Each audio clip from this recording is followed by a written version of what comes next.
Good morning, first grade friends. I miss you guys so much. I hope you're having fun learning and being at home with your families. I thought that it would be nice for me to read you guys a book because we can't see each other at school, and I hope we get to go back soon. I'm going to read you a book called I Need My Monster. You guys all know this one.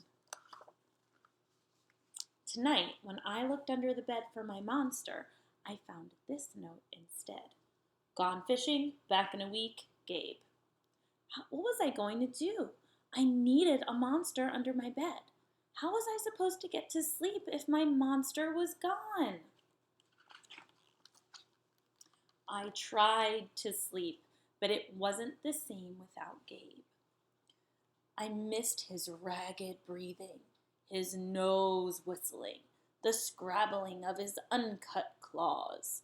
How would I ever get to sleep without Gabe's familiar scary noises and his spooky green ooze? It was no use. Gabe would be gone for a week, and I just had to have a monster.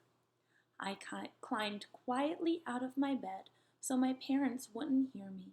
Grown-ups have some strange ideas about monsters under beds. I knocked on the floorboards, then scrambled back under my covers. I waited nervously.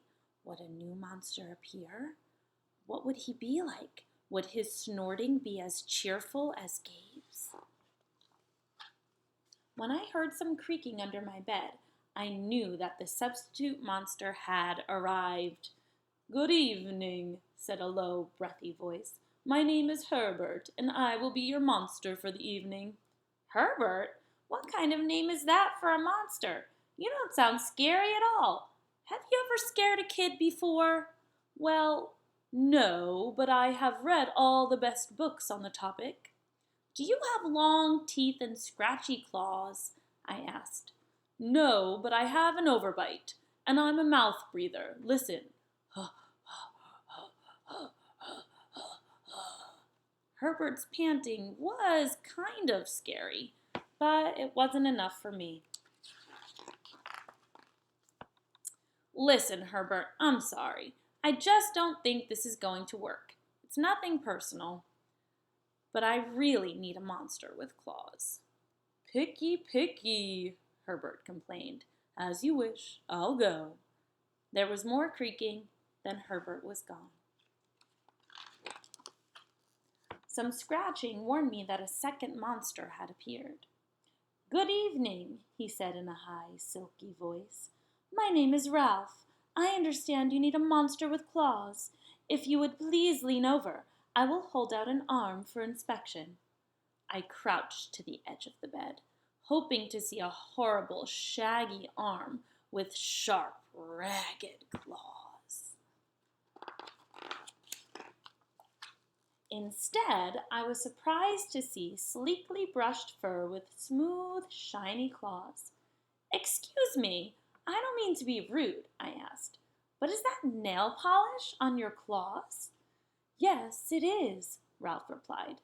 "I believe professional monsters should always be well groomed." I could tell that this was not going to work either. "I'm sorry to disappoint you, Ralph, but I need a monster with scary claws." Like Gabe's, I thought. I heard some more scratching, and I knew Ralph was gone. A minute later, a third voice from under the bed rasped, "Check out these claws, kid." I gathered my courage and peered over the edge. The claws were impressive, jagged and dark and razor sharp. So far, so good. I was a little nervous. "Could you stick out your tail?" I whispered. "Sure, but don't get scared." I peeked through my fingers at the slimy tail slithering over the foot of my bed. That's when I noticed the bow. "Are you the girl monster?" "Of course I am," she snapped. "I'm Cynthia. Do you have a problem with that?" Yeah, I do," I admitted. "I definitely need a boy monster. Boy monsters are for boys and girl monsters are for girls. Everybody knows that." "Well, aren't you a picky one?" she sniffed, and then she was gone. Was I being too picky? No, I knew that my monster needed to be well-clawed and menacing. The whole point of having a monster, after all, was to keep me in bed, imagining all the scary stuff that could happen if I got out. Then I heard a shuffling noise and some slobbering. A fourth monster was under my bed.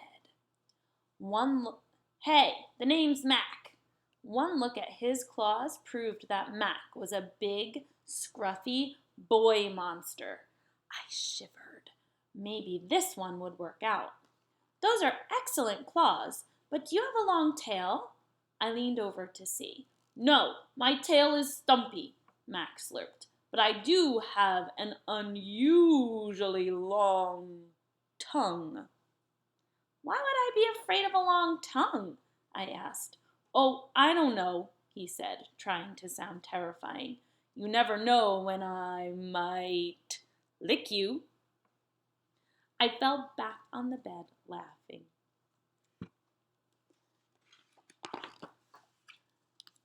Well, if you're not even going to try to work with me, Mac whined.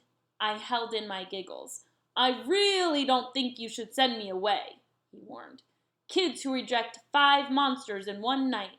I did not reject 5 monsters tonight, I interrupted. My regular monster went fishing. Fishing, eh? Maybe he just left because you're so picky. Fine, I'm out of here. But I wouldn't expect another monster tonight if I were you. How was I ever going to get to sleep without my monster?